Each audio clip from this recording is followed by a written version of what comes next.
What's up, guys? It's Toad back with you. I have no voice at all. Thank you guys for hanging out with with me in the college football show last night. So once again, I do have two college football plays out of the six, I believe, championship games today, which are Louisiana -5.5 in the Sun Belt game, which is mostly a fade of Marshall being very overrated. And by the way, I looked into Louisiana's backup quarterback because I know I mentioned last night Woodbridge, their very good quarterback, got injured. He is not coming back. But this Fields guy, they have a quarterback now. He's good enough that he was in, I guess, a really tight battle to get the starting quarterback position at the beginning of this year. So they like this guy. He's not that bad. He knows the system. So I don't think that's a giant downgrade there. So I do actually still like this play. And Penn State +3.5 is the other play in college football in the Big Ten championship. I can share my screen here. We can just look at the market real quick to see what may have changed since last night. And I do see market indicators kind of on the Iowa State side now. I said that I don't really agree with that side, but the market read does look fairly strong to me, actually, against Arizona State now with the cash coming in on the Iowa State side. Now the line moved back to Iowa State being a favorite, so looks like the late money is coming in on Iowa State with this game coming up in about an hour. So take from that what you will. The rest of the games I don't really think have changed that much, even though we do see the cash percentage on the Ohio side. I still don't agree with that, and I don't even know that's necessarily what's happening as far as the late move in that one. The Louisiana Lafayette one, I know the market still does not look good on this one, and the line is maybe slightly ticked down a little bit. I mean, it's in dead man's land. There's no difference between 5 and 5.5, so take from that what you will. And the rest of these games basically look the same. I'm not going to put much stock into Oregon having a higher cash percentage right now either. I think by the time this game kicks off at night, I don't think we're going to see that wind up still being the case. So let's go to college basketball here. I do have 3 college basketball plays. There's one game up at 11:30 Eastern, so in like 20 minutes, Kansas State and St. John's begins. St. John's, the better team this year. I'm not playing this game, and I'm just commenting on it because it is the first game up. They're up from 9 to 9.5 with juice, so it does look like some money is coming in on the St. John's side, but 67% of tickets and only 54% of the cash on them. So it looks like the cash percentage is actually somewhat against it. This game, I don't really know how to read it. I mean, I'm just talking about it because it's the first game up. Kansas State just put up 120 points in a game against Arkansas Pine Bluff, which probably makes them look better than they really are. And they've not faced a very difficult schedule so far, in the only decent teams they've faced both beat them, LSU and Liberty. So St. John's has faced a more difficult schedule. They're undefeated at home. Their losses are to Baylor by 1 in one of those tournament games. There's no shame in that. And Georgia by 3. Georgia's been playing pretty well as well. And they have a good win in there against New Mexico and a blowout win over an okay Virginia team. And this is in the Big 12 Big East battle. But this game, I believe, is St. John's is hosting it. I believe it's in Queens. So St. John's plays in a couple of different places, but I think it is a home game for them. So that's the only way that I would look in that game is to the St. John's side, but I'm not going to play it. I am going to play Clemson and Miami, first game up. What's up, Charles? Thanks for hanging out last night. Thanks for hanging out now. I'm going to try to get this done quick. Miami, Florida, +4.5 is my first play in college basketball. You know how I do this if you follow me, man. I'm going to fade teams that are coming off of big wins, and I think Miami might be a little bit undervalued at this point. I know maybe we kind of missed the best number here as it's down from 6 to 4.5. Clemson is public with 58% of the tickets, 55% of the cash on Miami, though. I like Miami in this one. Clemson, I mean, they're coming off a win of the season type of deal, man. They beat number 4 ranked Kentucky in their biggest step-up game of the season. They do have a couple other nice wins here against San Francisco and Penn State. And losing to Boise on the road is not a horrible loss either. So they have been good. But, I mean, Clemson coming off of that win over Kentucky, I just don't think they're going to be in a good spot now, man. Having to face only their second true road game now, and they lost the first one to Boise. They have to go to Miami now. And up next, even though I know it's not for a week, they have a ranked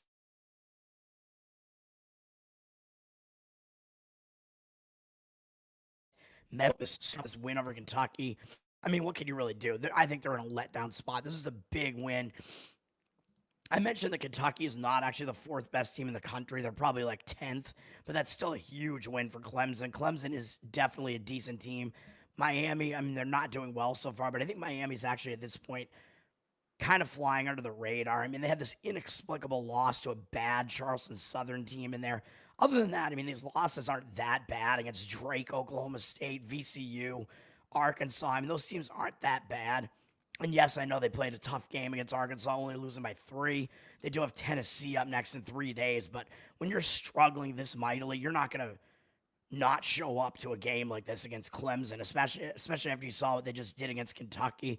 So I expect Miami to show up in this game, and I believe this is also kind of a pacing collision where Clemson likes to slow the pace down, play it ugly. And Miami, even though they're not a very good team, they actually Miami plays slowly as well, so never mind. I thought Miami played a little bit faster, but I guess they don't. So both teams are going to be kind of in a slower pace game here, but that also lends itself towards taking an underdog price if you expect the game will be a little bit lower scoring. Miami, it's not all bad for Miami. Their defense is bad, but they can actually score. So Miami actually may have the better offense over Clemson in this game. It's just Clemson has the way better defense, but having the way better defense as a road favorite in a letdown spot like this is maybe not enough here. So give me Miami. It's all about the situation, man. Miami, that's the first play. Let's see what else we got on tap here for today. I don't know if I want to comment on a whole lot of these games here, but there were a few other games that I kind of had thoughts on. Next up, I actually am playing this one, Boston University -1.5. I'll just comment on this. I'm going to play this. Albany, I think Albany's in a sandwich spot, man. I mean, they just beat undefeated Columbia, who I think maybe they could even consider Columbia to be a bigger brother in the state of New York now, because Columbia, they were sitting atop the Ivy. I think they still are. They had no losses. And Albany dealt them their first loss of the season. That's a huge win for Albany, man. And who does Albany have up next in 3 days after they face BU? Yeah, they got Syracuse. That's a huge upstate New York big brother, little brother situation that Albany is going to want to show up in that game, man, against one of their biggest brothers there, one of the big name teams, probably the biggest name team in upstate New York, Syracuse. I mean, Syracuse may be the biggest college basketball name in the state of New York, too. That is a huge game for them. So this is sandwiched in between two big New York games. They have to go to Boston University. Are they really going to pay attention to them? And Albany has not done that great on the road so far. It looks like they're 1-2 on the road, only beating a bad Dartmouth team, losing to Army, who's also bad. And Army is in the same conference as BU, by the way. In the actually, all these no, not all these teams are in the same conference. This is the American East, and Albany is in BU, and Army are in I forget what conference they're even in, man. But whatever it is, whatever that conference is it the Patriot? It might be the Patriot. I don't even remember. But this is an out-of-conference game here. They're going on the road. They have not been that great on the road. BU, I think BU is going to be looking for a win here, man, trying to bounce back here. They had a bad loss to Sacred Heart in their last game as a 5.5-point favorite on their own court. I think BU is going to be a little bit embarrassed off of that game. They shot terribly. I mean, 35 from the field. That's an outlier. They're probably not going to shoot that poorly again, even if they're not a very good offensive team. And Sacred Heart put up 46.4% from 3. That's also an outlier. That's not going to happen again. So give me Boston University in this game for all those reasons. They're up from pick'em to 1 right now. You may be able to find a 1 rather than a 1.5. So if they win by just the 1, it will push at least. I have no voice, man. I apologize. Yeah, they're in the Patriot. Yeah, the Patriot, the Mel Gibson movie, man. Wisconsin Marquette I'll talk about because it is a big game. Ranked matchup between 11 and 5. And they're both in the state of Wisconsin. This is a Wisconsin rivalry. Big game for both teams, man. Wisconsin's coming off their first loss of the season, though, to Michigan. Excuse me, which Michigan I think is actually flying under the radar a little bit. Michigan is actually probably better than we think they are. Ken Baum has them ranked like 16th in the country right now or something like that. So they're really not that bad a team. Marquette, I mean, they're rolling along. They were rolling along, but they also are coming off their first loss in a tough game against Iowa State. So both teams come into this game off of their first loss. So that first loss a lot of times can be like a momentum stopper. But then it kind of comes back to this is really just going to be a big game, so it's not like neither team is going to show up for this game. They're both going to show up, so it comes down to which team is the better team. Odds makers are telling you that is Marquette. They're down from 7.5 to 6.5 with juice. 75% of the tickets on them. They're the higher ranked team, so the public is probably going to come in on the Marquette side as well, and they're going to give Marquette more of a pass for a loss to Iowa State because they're ranked 6th in the country. Then they'll give Wisconsin. They won't give as much of a pass for losing to Michigan. But Michigan, like I said, they're under the radar. They're a good team. That was a tough game, Matt. I think that game was actually tougher than Marquette's game just because Marquette lost by double digits there, and Wisconsin had a tough Big Ten. That was a conference, basically rivalry game there. So I think the fact that Wisconsin is coming off of that, I think actually puts them in a worse spot. And this is also Wisconsin's first true road game, even though I know this is in Milwaukee, Wisconsin. You're going to get some Wisconsin fans showing up in this game, but it is still their first true road game. And they do at least have another Big Ten matchup up next in 3 days against Illinois. I'm not saying they're going to overlook Marquette here, but I think the situation sets up a little bit better for Marquette. I think Marquette is the better team, so that is the way that I would look in that game. And it's going to be a contrast of styles in this game, too, where Wisconsin wants to play really slow and ugly, and Marquette wants to speed up the pace. So Marquette being at home may win out in the battle of pacing as well. And if they're able to speed up this game, I think it will throw Wisconsin out of their element a little bit. So that's the way I look there. No, Army is not going to make the playoffs. They do not deserve to be in the playoffs. They suck. They should not be there. They face one of the weakest 30 schedules in all of FBS football. Army sucks. They do not deserve to be there, and they will not be there. The slump does not continue, as I actually won last night because of Northwestern winning for me there. So, what else we got in college basketball here? I'm trying to really only hit the very biggest matchups and the games that I'm actually playing. But I also, I had some thoughts on a couple other games. NJIT is coming off a pretty big game against Seton Hall, in-state rival there. They did lose by double digits, so you may consider maybe wanting to look going against them and going with Navy there, but I don't know that I would necessarily. I'm not doing it, so I'm not actually going to get there with that one, but that is a very tiny lean for me there, and same goes for Delaware, coming off that rivalry game, or Delaware State, coming off that rivalry game against Delaware, but they lost pretty badly. Delaware State is a pretty bad team, though, and coming off a game where they're going to step it up, at least emotionally. So playing Loyola, Maryland in this game. Not Loyola Marymount and not Loyola Chicago. So I would look maybe to the Loyola Maryland side in that one if I was going to play that game. Iowa against Michigan. I lean to Iowa in this one. Michigan is coming off 2 big games in a row, beating Xavier and Wisconsin. This Michigan team, like I said, they're better than people think they are, but maybe people are starting to realize that. And now they're coming off that big win over Wisconsin, and they got Iowa coming into their place. It is going to be, I think, a contrast of styles, though, because I do think Michigan does play a bit of a slower pace, whereas Iowa likes to speed it up, if I'm not mistaken. Maybe I am mistaken. Michigan actually plays a little bit faster than I thought, but Iowa's still the faster-paced team here. Iowa's coming off almost losing at home to Northwestern, though. The Northwestern's not that bad a team, but Iowa is coming off an escape here, and I think Michigan is in more of the letdown spot here, coming off that big win over Wisconsin.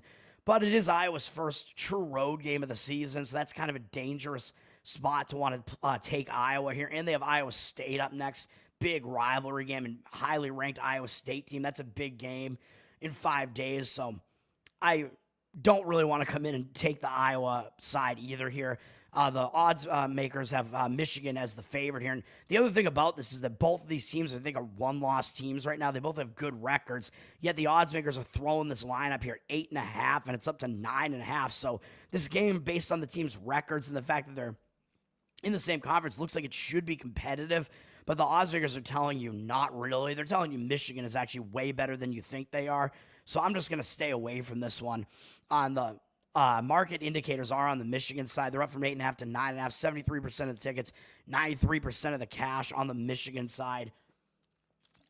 So I'm going to stay away from it as much as I think Michigan may be in a letdown spot. The situation doesn't set up that great for Iowa either, and the market does look like it is indicating on Michigan a little bit. I will also point out that if I was going to play this UTSA Arkansas game, I would go against UTSA. They just went into St. Mary's, who was a very good team, undefeated at home, too. Unfamiliar environment for UTSA, and UTSA took them into overtime as 22.5-point underdogs. That is a huge performance from UTSA, man, and they almost were able to do it, and they had to come back from down like 20 points in the second half.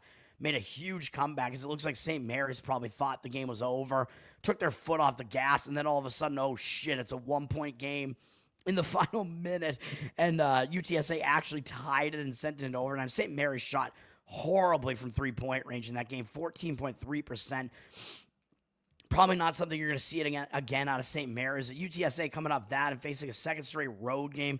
Even though it is Arkansas, it's John Calipari, so it's not a game where UTSA is going to overlook their opponent, but it is a game where they're coming off such a big performance that they might run out of steam here. And if UTSA was facing an opponent that they would overlook as well, I would probably actually be jumping in and fading them. I would still only play Arkansas in this game. And Arkansas, they're coming off a game where they barely beat Miami. And this Miami team, as I pointed out, even though I am playing on them today, they're not a very good team this year. They're down. So this Arkansas performance wasn't that great. They almost lost the game, but that was Miami at home, by the way. So good indicator for me that Miami is actually playing decently at home against good teams like Arkansas. So that bodes all right for me with my Miami play here today. But Arkansas, they're coming off that close call, but they do have Michigan up next in 3 days. So this game is actually sandwiched in between bigger conference games. So I hesitate a little bit to want to play Arkansas in this one, but that is the way that I would lean because UTSA is in such a hangover spot in this one, man. They might run out of gas. Arkansas up from 18 to 20, 92% of tickets, 93% of the cash. And I would wager a guess that Arkansas is also a team that runs the pace really high because it's John Calipari there. So UTSA may also get even more tired out if they're trying to run up and down the court with Arkansas in this game. So definitely do not like the UTSA side in that one in any way whatsoever. What else we got for games on tap here? I do have one more play, which I forget what it is. I think it's in the later games here. Actually, no, it isn't. Where is it? I think those are really the only other games I was going to talk about, too. So, well, actually, there is one other ranked game that I was going to talk about. This is the other game I'm going to play, and it is UNLV plus the points, plus 11.5 in this one. I don't know how the market really looks in this one. It looks like the market is agreeing with me on this one, too. Creighton's down from 11.5 to 10. 63% of the tickets, 79% of the cash on UNLV.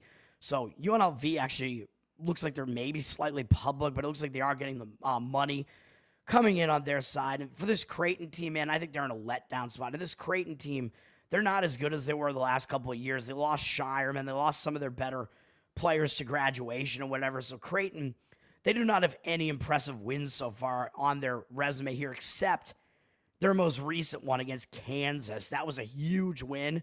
So I think they're going to be in a letdown spot. Now, man, you beat the number one ranked team in the country, but as I said, Kansas is not actually the best team in the country. They're probably somewhere around like 10th in the country, but even so, you beat the team that's ranked number one in the Big 12 Big East battle, nonetheless, on your home court as an underdog. Creighton, I mean, that's a huge game. And as you can see here, they stormed the court, baby. I mean, look at they basically had crowd surfing going on the court there. It was such a huge win for Creighton, beating number one Kansas at home. Massive, massive win. Do you think they're going to be in a little bit of a letdown spot after reacting this way after that win? Yeah, I would imagine so. So I think they're not going to totally focus on UNLV. And up next, they have Alabama in a week, but still Alabama, ranked opponent coming up next. So I think Creighton's not in a good spot here at all, man. I think it's a good spot for UNLV to maybe catch them.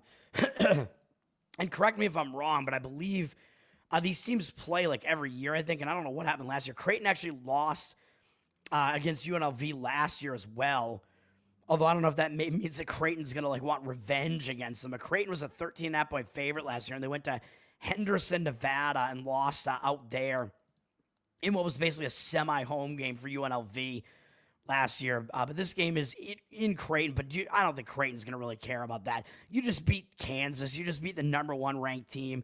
You celebrated massively. You stormed the court. I don't think you're going to be ready for UNLV coming into your place. UNLV has not been playing well. They got 3 losses.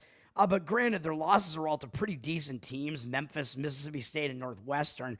Problem is, they have not stepped it up and beaten any good teams yet. And this is their first true road game, so that does worry me just a little bit. But I think Creighton is in such a massive letdown spot that I'm not that concerned by that. And UNLV, I mean, they at least played competitively against Memphis and Northwestern. I thought that was a good spot for them to beat Memphis.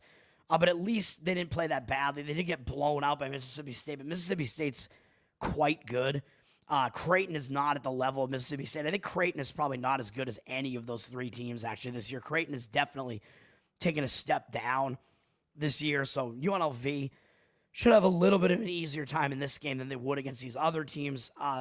The other concern, I guess, is kind of the pacing here, but I don't think either of these teams play particularly slow. I mean, we know Creighton likes to play fairly fast, but I don't think UNLV plays that slow either, so I don't think it's going to be like a huge contrast in styles or anything like that. And the main thing is that it's a huge letdown spot for Creighton. So give me all these points with UNLV, man. That's what I think in that one. So those are my three actual plays there. How much yuan am I being paid by the communists? I'm not allowed to disclose that information, man. I'm only told that I need to keep Army out of the playoffs. Yeah, break the slump. That's right, man. A slump can happen on any given day, man. The slump may start again on any given day. Hopefully that doesn't happen today. Villanova, by the way, they're playing in this this round robin, like Philadelphia tournament is going on right now. All the Philadelphia teams have this big thing where they all play each other, and it's happening at the Wells Fargo Center, which I think is where the Sixers play. Villanova, I would look to maybe go against them. They're coming off a nice win over a ranked Cincinnati team, so it is possible they don't totally take Temple seriously after that, even though I know both of these teams have around 500 records. Temple, I don't think is that bad. I mean, none of their losses are that horrible. LaSalle's an in-city rival there, and LaSalle's not really that bad. BC and Florida State aren't that bad either. Temple, you know they always step it up when they play Villanova anyway. So it's that little brother situation where Villanova's also coming off a pretty big win against Cincinnati, so I would only look to the Temple side here. It's down from 11 to 10 on Villanova, although they do have 78% of the cash with 57% of the tickets on Temple. I don't get that ticket versus cash discrepancy there, but the other thing about Villanova is they play an extraordinarily slow pace, so asking them to lay double digits is a big ask for a team like Villanova because they play such a slow pace. They do let a lot of opponents hang around. Yes, this is the drunken fentanyl Classic, even though it's not in Minneapolis, so it's not the George Floyd Classic. FBI agents are not allowed to take money from foreign nations. I know that would be considered treason. I cannot do that, obviously, and I cannot say whether or not I do that. Butler was against Houston. I will just point out, I think Houston being knocked down to 17th in the rankings, that's under-ranking Houston severely at this point, man. Basically, just because they lost a tough game to San Diego State, Houston dropped from like a top 5 team down to 17. I don't buy it. I think they're still a top 5 team, and Houston is a huge favorite against Butler in that game. So that's a little bit of one of those lines that looks a little bit misleading. Up from 15 to 17 and a half, even though I know Butler has 68% of the cash, 56% of the tickets on Houston, but I would only look to the Houston side in that one. I think Houston is a significantly better team than Butler there, and the odds makers are telling you that, despite the fact that the records might not look like they indicate that. The rankings makers still actually even agree that Houston is the better team. And I think Houston is significantly better, more so than what the rankings are even telling you, as the odds makers are basically telling you what to think there. USC are coming off breaking my heart, basically, where they absolutely should have covered, if not won the game outright against Oregon in that bad spot there. And now off of that, they have to go and play their first true road game on the road at Washington. So I think they're probably in a bad spot coming off that tough loss to Oregon. Washington is coming off a pretty big game as well, where they lost to UCLA, but they lost by more, so it was a little bit less of a close game there. So I would look to go against USC in this one, but the market looks like it's not agreeing with that, with Washington down from 5.5 to 3.5 with juice. 64% of tickets, 72% of the cash on USC, so it does look like the money is actually coming in on the USC side. I don't agree with it. Like I said, based on the situation, if I were to look at that game, and I could see maybe St. Mary's being in kind of a bounce-back spot if they almost lost to UTSA. I think they're going to show up for a game against Utah, but it is going to be tough because they have to go into high elevation here, and it is their first true road game of the season. So I think that it may be a tough spot for them. And you could explain that UTSA bad performance from St. Mary's, by the way, because they were coming up their first loss of the season to a bigger conference team in Arizona State, and they had Utah up next, so it was a bit of a hangover spot there and a sandwich spot for them. So it does look like a spot where St. Mary's should kind of bounce back here, but also, then again, Utah is a tough team to face at home. Although I know Utah does not have any impressive wins yet on their resume. They had a close loss to Mississippi State, which is not a bad loss. So that game is kind of tough for me to gauge. Utah is actually up from 2 to 3.5 with juice. So it looks like some strong market indicators on the Utah side. 66% of tickets, 90% of the cash. But I don't want to fade St. Mary's in what does look like a bounce back spot at the very least. But it is a tough travel spot and geographic spot for them to have to play. So I will say that. And then the last game we'll talk about is the other ranked matchup, which we get a late night ranked matchup, which may be a nice high scoring game here, man, between two teams that like to run up and down the court, play fast in Kentucky and Gonzaga, number 4 against number 7.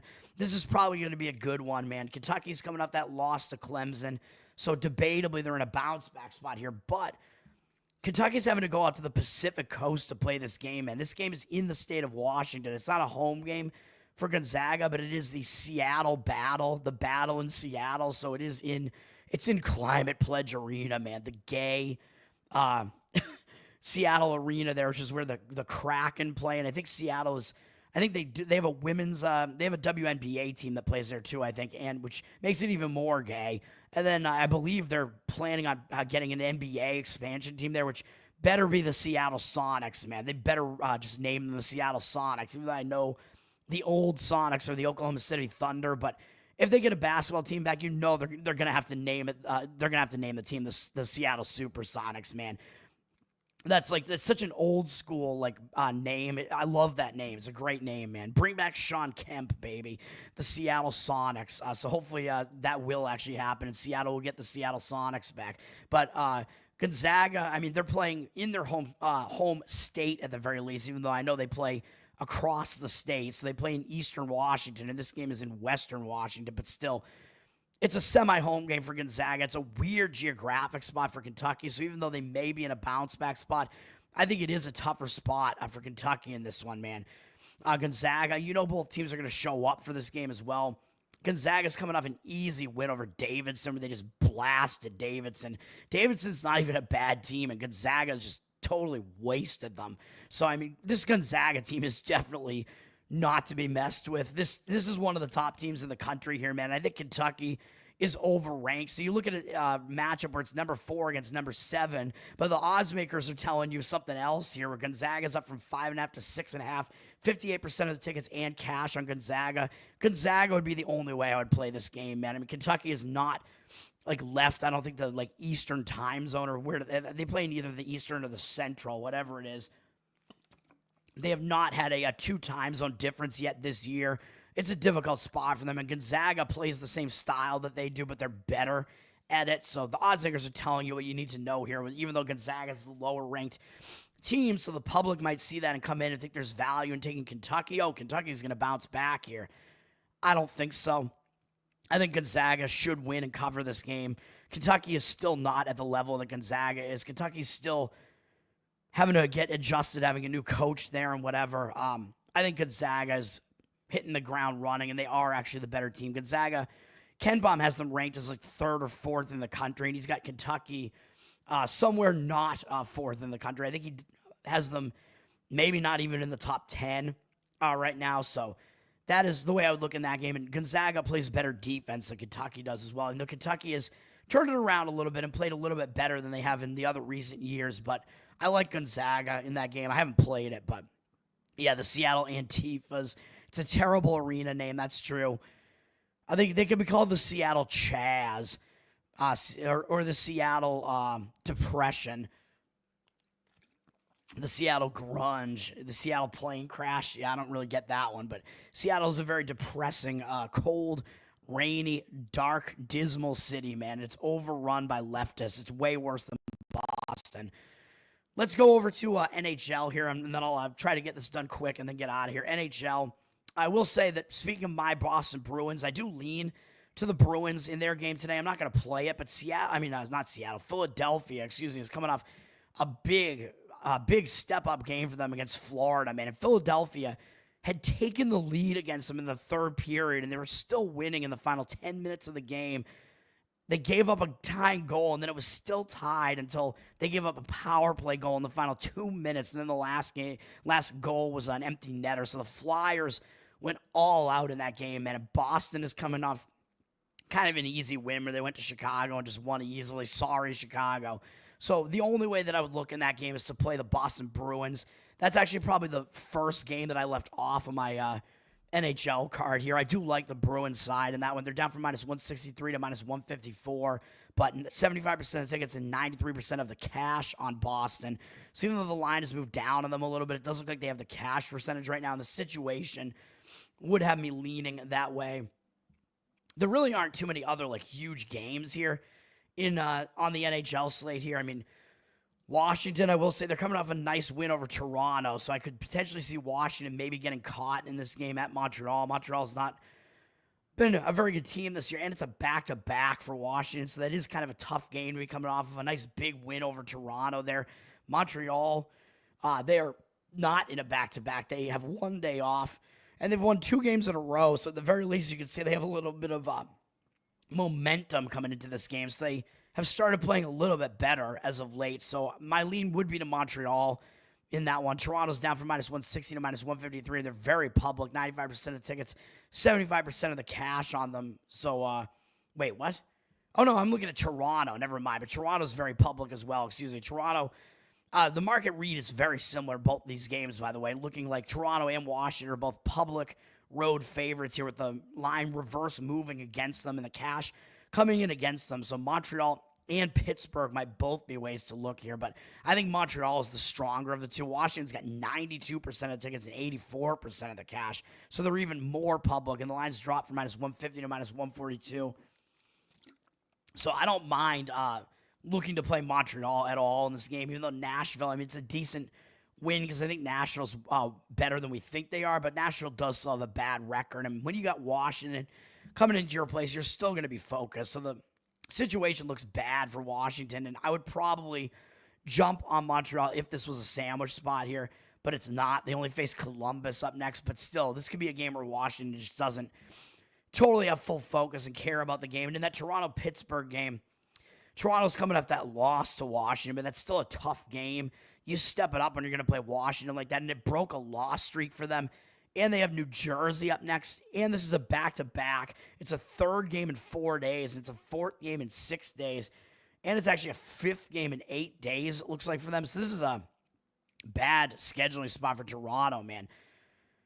I'm actually kind of tempted to maybe actually play the Pittsburgh side here now that I think about it. Maybe Pittsburgh is actually the stronger of the two plays here. Let me see here. This game was close. In the third period, it was still a 2-1 game, and then an empty netter went in the final minute for Washington. So that was a close game, man, for Toronto. And coming off of that, they do have to play the New Jersey Devils coming up after this. What kind of situation is Pittsburgh in, man? Because I might want to do this. Now this is why I didn't want to do it.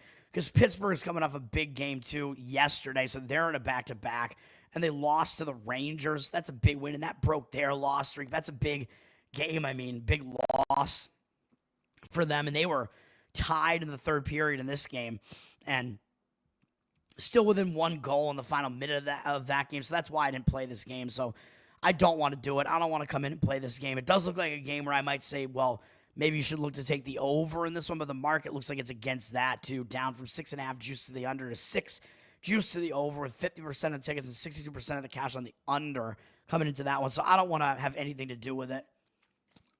I'm just going to stay away, unfortunately, because Toronto is in a pretty decent-looking fade spot there. It's just that I can't really bring myself to play Pittsburgh either, coming off that game against the Rangers, even though I know the Rangers have not played well recently this year, really, but still, more recently than over the course of the full season, but still, it's the New York Rangers. That was still a big game for Pittsburgh, and then Minnesota-LA is really the one big game that's on tap here. LA up from -135 to -156.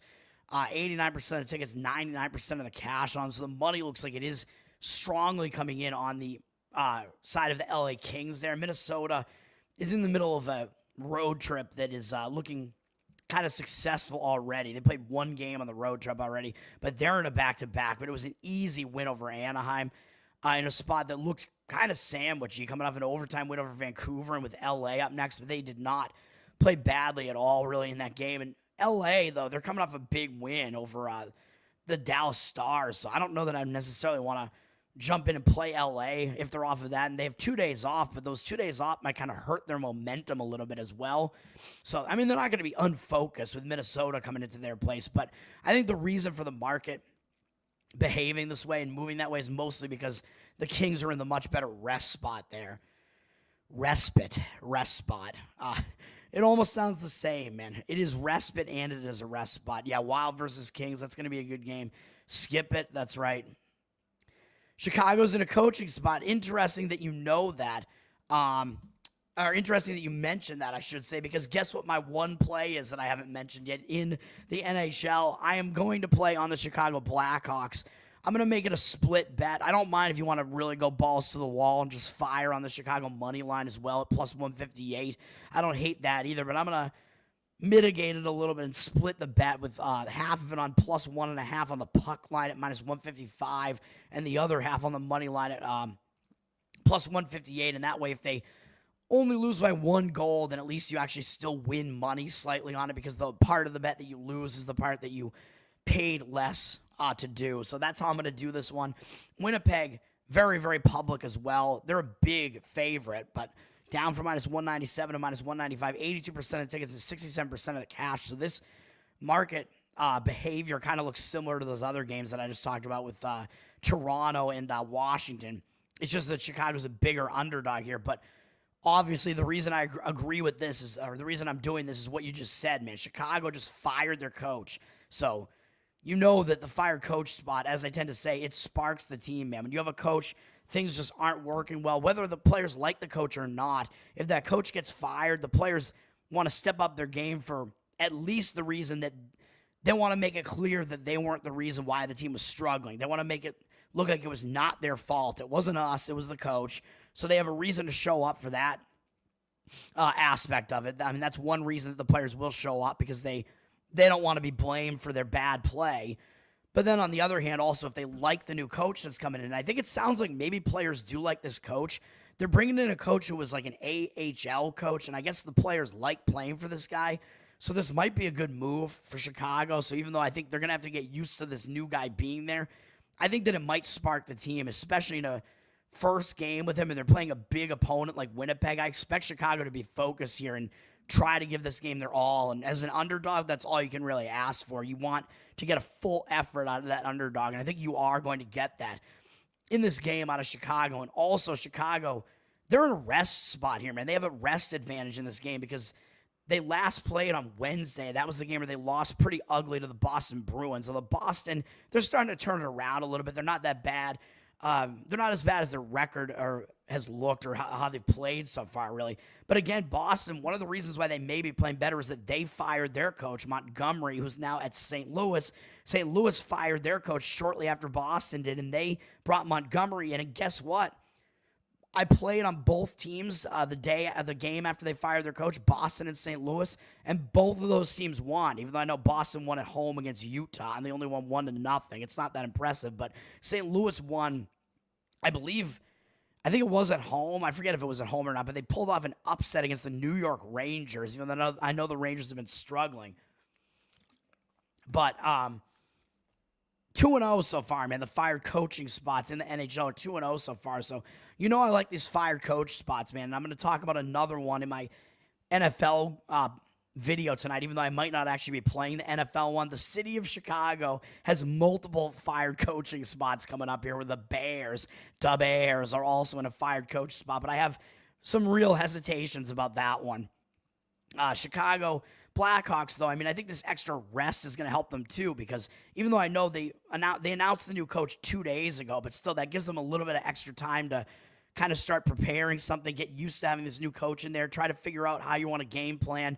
And extra rest when you're losing badly like this and you're on a nasty loss streak like this, one of the best things you can have is some extra rest, man, to try to get a little bit healthy and try to refocus and try to figure things out. And I think you tend to come out of that extra rest a little bit more focused when you go into it on a bad note, just like with a bye in football. So I think that's going to help the Blackhawks as well.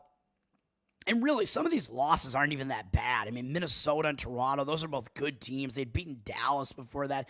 Columbus, not a very good team, but they've been playing a little bit better. And Boston, I mean, like I said, I think Boston, they're maybe starting to turn a little bit of a corner at the very least. They still have a lot of talent on that team there, my Boston Bruins. Winnipeg, on the other hand, I mean, this is more about the fired coaching spot than anything else. And Winnipeg's not really in a bad spot, but they are in a back-to-back because, or no, they have 1 day off, I thought they were in a back-to-back. But they are playing a second straight road game. They did finally break their loss streak, though, so that worries me slightly that maybe that'll give them some momentum moving forward because they beat Buffalo in overtime to start the road trip. But I still don't know that they're going to have full focus on a Chicago team that's just been not looking very good recently, let's just say, and has played badly enough that they fired their coach. Winnipeg may not have full focus here. Before that, Winnipeg was on a slide, but they did lose to mostly good teams against LA, Vegas, Dallas. I mean, you can't blame them for losing those games. St. Louis was easily the most egregious loss there. But Chicago has extra rest here.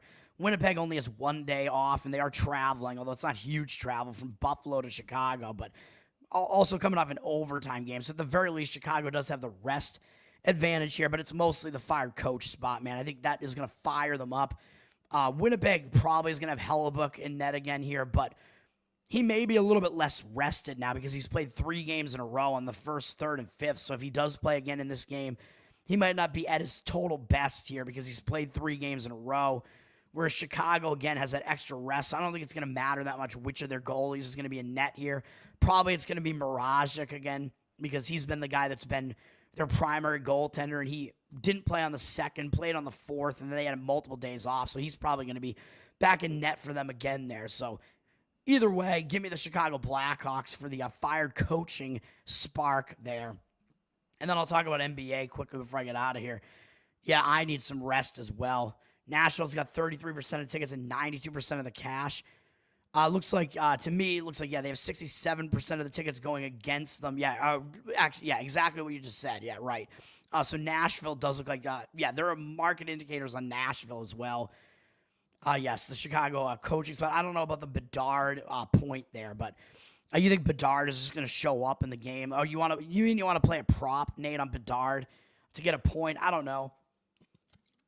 I don't really do hockey props, so I don't know. But yes, Nate, as you pointed out, yes, the market is indicating on Nashville. Ottawa's down from minus 130 to minus 117. So the market is definitely indicating on the Nashville side. I looked at this game, and I didn't see a whole lot, really, that I liked as far as the situation is concerned. I mean, Nashville, they're playing a third game in 4 days, all on the road. They did have rest before that, but that's not the easiest situation to be in. Like, it's not a great rest or travel spot for them, although granted, all 3 of those games are in the same vicinity in Toronto, Montreal, and Ottawa, so they're not really traveling that far. They are coming off an ugly 3-0 loss, so debatably they're in a bounce-back spot. Maybe they will be focused here because they don't want to lose every single game on the road trip and go 0-4 on the road trip, so I could see that maybe being a bounce-back spot, but I really don't love the rest spot that they're in there, the respite. And Ottawa, they returned home in their last game. They had multiple days off, and they beat Detroit, but I don't consider that to be a really big win. I mean, I think if anything, that just kind of helps break that, like, little losing streak they had there and helps them kind of get out of that, like, rut that they might have been in because they lost to Anaheim. I think that's just a nice momentum continuing win, and they don't really have an important game up next, really, so I don't really see, like, the market read on this one, really. I don't have a strong read on that one. Yeah, you think if Nashville loses, they're going to fire their coach? Maybe. I mean, they've been playing some pretty poor hockey. Like, their record is way worse than what their talent level would indicate they should be. And they have one of the top goalies in hockey, too, in Saros. Not George Soros, Saros, but he has not been playing well either. Juicy Saros. Juicy Smollett. Jussie Smollett there. No, Saros is good. This Nashville team is certainly underperforming. Let's go to NBA before I get out of here. There's not a whole lot that I have to say about NBA here. Although I think Cleveland is coming off a game where they just played Denver. So Cleveland and Denver are both coming off playing each other. So that puts them in bad spots, sort of, but do you really want to fade massive double-digit road favorites here in Cleveland and Denver against a really bad Washington team? Charlotte, who's been somewhat competitive, but no, I don't really want to do that. No thank you to that. New Orleans, I mean, they've at least been playing a little bit better now that New Orleans basically has all of their players back now. Brandon Ingram came back, and he looked good in their last game. McCollum is back. Trey Murphy III, they're all there. The only piece they're missing basically now is Zion Williamson. So New Orleans has been playing well. They beat Phoenix in their last game, so they are coming off a big win. I believe that was Phoenix without Durant, though, I believe. I think that was Durant got injured again. He had just come back, and I think he got injured again, and that was his first game out. So I don't know what you want to really take away from that. It's really difficult to read that as far as what New Orleans is going to do coming into this. OKC is coming off a much easier win over the Toronto Raptors, so I don't see it being a bad spot for Oklahoma City, really, even though the market indicators in this one, they actually look like they're on the Thunder side, so maybe because the Pelicans are coming off a somewhat big win over Phoenix. I don't know, but Thunder up from 7 to 8, 51% of the tickets, or 52 now on Pelicans, and 68% of the cash on the Thunder. So I don't really know how I want to read into that game, really. And then Phoenix, Miami, I'm going to talk about because it's interesting. I think Miami is actually in a bad spot here, so I would lean to the Phoenix side, and I almost played it, but I don't think I can quite get there with this. Miami, they played a tough game in Boston. They did lose by almost 20 points in that game, so it wasn't that close. But then what did they do in their last game? They smashed the LA Lakers, man. I mean, that's LA. That's LeBron. I think LeBron played in that game, right? I mean, yeah, he played. They haven't really been resting him, even though he's looked awful. When he's been tired out, he's been really off shooting. But still, Miami, they just crushed LeBron, man, by 41 points. I think that puts you in a pretty big, fat and sassy spot there, plump and gay spot from Miami there, man. You crush, even though LA hasn't been that great, but that's LeBron James still, and you beat them that badly, and then you sit around at home, and you have a lot of time off, and you got this Phoenix team with Durant not there again coming into this game. I mean, what are you going to really do? Are you really going to pay attention to this Phoenix team? And who do they have next tomorrow? They got the Cleveland Cavs tomorrow, so this looks like a sandwich spot to me. It looks like a plump and gay spot with extra time off to kind of bask in that plump and gayness off of that destruction of LeBron there. So, I mean, I think Miami's in a very bad spot there. Phoenix, they're certainly, I would argue, in a bounce-back spot here because that was an ugly loss to the New Orleans Pelicans. Pelicans have been playing really bad basketball, but again, remember the Pelicans were a complete shell of a team until they started getting all these players back. And now that they have most of their players back, I think you're going to start seeing New Orleans play some better basketball. And they did in that game, and they beat Phoenix. Phoenix was without Kevin Durant in this game. So Phoenix was a little bit shorthanded without him. They still had Devin Booker there and whatever. This Phoenix team isn't that horrible still without Durant. So I do think Phoenix is in the bounce-back spot here after that ugly performance, ugly loss. They've had one day off to kind of regather themselves off of that. They're probably going to be focused when it's Miami. You're playing Jimmy Butler. I mean, Miami is up from 4.5 to 6, though, with 90% of tickets, 96% of the cash on them. So I don't know if I want to fade what that market is looking like there, man. I don't really know if I want to do it. And the injury situation makes me not really want to do it either. Kevin Durant is out until the 13th now.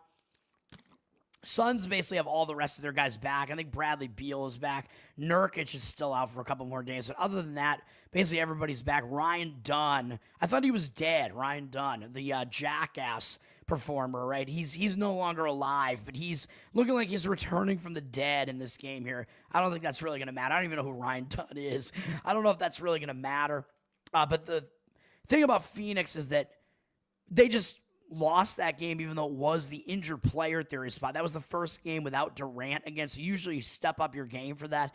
And they didn't really, it's not like they put in a bad effort in that game, really. They lost to a New Orleans team that's got a lot of pieces back. So I don't know how to gauge this game, really, because Phoenix is now having to play a second game without Kevin Durant. And that second game, after you play the injured player theory game, you tend to take a little bit of a step back, actually. So I don't know which way it's going to go, but because of that loss being to an ugly New Orleans team, it's possible Phoenix does bounce back here. I do think Miami is in a worse spot, though, for sure. Miami is washed. or LeBron is washed. I mean, yeah, I mean, he's going to retire after this year, man. I don't know what else to say. I think this is going to be it. He wanted to play that one season with his son. That was the main reason for sticking around, and I think he's going to retire. Hockey props, you're on a big heater. Nice. Taking guys to have 2 or more points. All right. Interesting. I don't know a whole lot about that. So my one play in NBA before I get out of here, let's get it done quickly, is on the Memphis Grizzlies plus 6.5.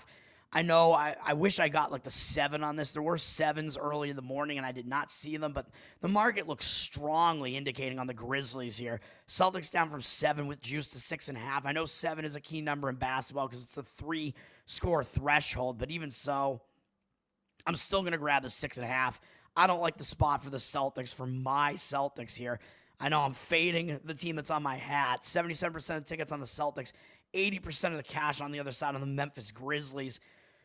Memphis, I don't think there's anything particularly bad about this spot, and maybe it's kind of a positive spot because they just had a close game against Sacramento a couple days ago, and that was a game where really Sacramento should have won this game. That was a game where I played Sacramento in this game. Sacramento was beating Memphis. I thought Memphis was in a bad spot because Memphis had just come off a game against, I believe it was against Dallas. They had played really close against Dallas, and they had this Boston game up next, so Memphis had that game sandwiched in between the 2 NBA Finals teams from last year, so I thought it was a big sandwich spot. Sacramento was still winning the game in the fourth quarter. It was very close late, so Memphis kind of got away with an escape here as a favorite, and I got Sacramento at 4 in this game, and the line was down to 2.5 or 3 when the game went off, so I had closing line value on that one, man. I got a good number on that one, and I still didn't win on the Kings. It should have been a win for me on the Kings, but Memphis is coming off of that, and like I said, I think they overlooked that game because they were going to be focused on this game against Boston. This is going to be the first game of a road trip for Memphis as well.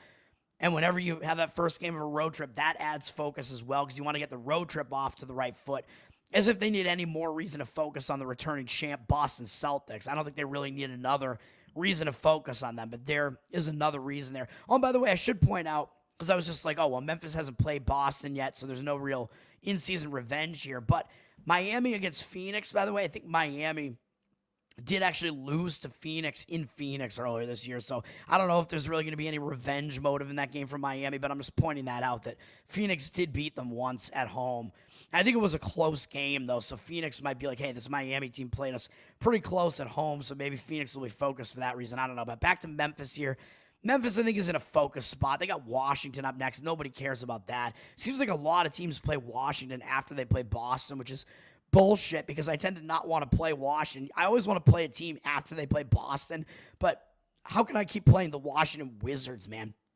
I don't want to do it. Excuse me. Boston, they're coming off a win last night. They're in a back-to-back, 3rd game in 4 days, 4th game in 6 days, and a 5th game in 7 days, although granted only one of them was on the road against Cleveland, but it was Cleveland, Miami. Detroit's not a big team. Milwaukee is a big game, though, and now they're on a back-to-back off of that. I know Porzingis didn't play in that game, and he may play in this game, but I don't think it matters, man. It's just some constant lineup shuffling for the Celtics here. And the Celtics only ran with like 8 deep last night, man. They did not really play a lot of their bench, which does mean that their bench may be more rested and available in this game, but still, or it might mean the Celtics just aren't really willing to play their bench right now. I don't know what the case is, but at the very least, it means their starters are going to be gassed, man, because their starters played a pretty full effort last night. I think out of these 2 games, you know which game the Celtics are focused on. It was Milwaukee. And if you don't think that beating Milwaukee is a big deal because Milwaukee's record has been bad, well, that was the last time the Celtics are going to play them this year. They've already played them 3 times. That was it, 3 out of 3. Celtics season swept Milwaukee, 3 out of 3. Milwaukee has Doc Rivers as their coach, who's the former Celtic coach. So I think some of these guys on the Celtics were playing against their former coach. Not only all of that, but it was a big game. The Celtics, the quotes out of the Celtics locker room coming out of that game were all like, this was such a big game. I think Jason Tatum said it was special. So that, to me, that reeks of being like a game that was a huge, like, emotional step-up game for Boston, even though it might not look like it on the surface. You look at what the players are saying coming out of that game, they're going to be plump and gay coming into this game. And when they're calling that game special and saying that it meant something to them to win that game, and I think Al Horford's wife was there in the crowd and she was going crazy and whatever. The Celtics, it seemed like it was a big celebration for the Celtics last night. Season sweeping Milwaukee, as weird as that sounds. But some people are saying this is the new like NBA rivalry. It's crazy. It's insane, but the Celtics, they're in the worst rest spot here. They're in the worst scheduling spot. It looks like a letdown spot, seeing those quotes coming out of the locker room. I don't like it, man. I really do not like it. And they have rest after this. It's going to be well needed for them. So they might be looking ahead to having some days off here as well. So this looks like a spot where the Celtics might get caught here, man. And Memphis may show up. Memphis has been playing pretty well defensively. They're still kind of an under-the-radar team that's been playing pretty well. I think Memphis, in recent past, when they've had a full roster like this and they've faced the Celtics, they haven't done that badly. So they're definitely a competitive team. Give me Memphis plus the points in that one. That's going to do it for me, man. I'm not watching UFC. No, yeah, that's really gay. Destiny level gay. Yeah, I'm not watching UFC, man. I got too much to do. And I don't tend to watch the UFC, man. So it is what it is. I mean, I rarely watch it. Sometimes I do. It is entertaining to me, but it's just I have too much going on. That's going to do it for me, man.